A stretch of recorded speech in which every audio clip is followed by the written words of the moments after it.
আমার কাকু আসলে অনেক কিছু জানে, কাকুর থেকেও অনেক কিছু জানতেছি, ভাল লাগতেছে আসলে। পুরানো দিনের ইতিহাস, এই যে আইয়ুব মিয়ার আমল, হ্যাঁ তারপরে এই যে ব্রিটিশের আমল, আমার কাকু সবই জানে। এখানে নদী ছিল একটা প্রবাহমান নদী, এটা বন্ধ হয়ে গেছে এখন, ওইটা নাই। তা কাকুর মুখে এই জিনিসগুলো শুনতেছি, ভাল লাগতেছে না কাকু?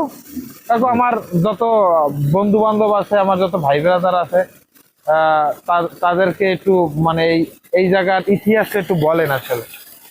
অতটা হচ্ছে কি, এটা আসলে নদী, এটা আমদার মানুষ ছিল, এটা আমদার মানুষ এখন এটা হ্যাঁ। নদী করতে, এটা চিনি দিয়ে কি করতে মানুষে, এত বড় নদী ছিল। এত বড় কিন্তু নদী এই ছিল। নদী এটা আসলে পাকিস্তান কি হবে। পাকিস্তান হ্যাঁ, তা এইবার এটা ভরতে হ্যাঁ, এরপরে ওই যে অবদা হওয়ার পরে এককালে এই সরফরিয়া, এই সরফরিয়ার জঙ্গল ছিল, জঙ্গল সাফ করা, এই আবার সাফ করছে। এগুলো সব জঙ্গল ছিল না হ্যাঁ, uncle? সব জঙ্গল ছিল, সব জঙ্গল ছিল। এই যে পিছনের যত হ্যাঁ, জায়গা, এগুলো সব এই- জঙ্গল ছিল না? এই জঙ্গল সাফ করে জমি করছে আর কি। হ্যাঁ হ্যাঁ, ধরেন এই যে জমিটা, এই ছিল, এই হলো মিঠাকান্ত মুখ। এগুলো সব মিঠাগঞ্জ, মিঠাকান্ত মুখ, এগুলো সব মিঠাগঞ্জ না? হ্যাঁ, আর এগুলো কি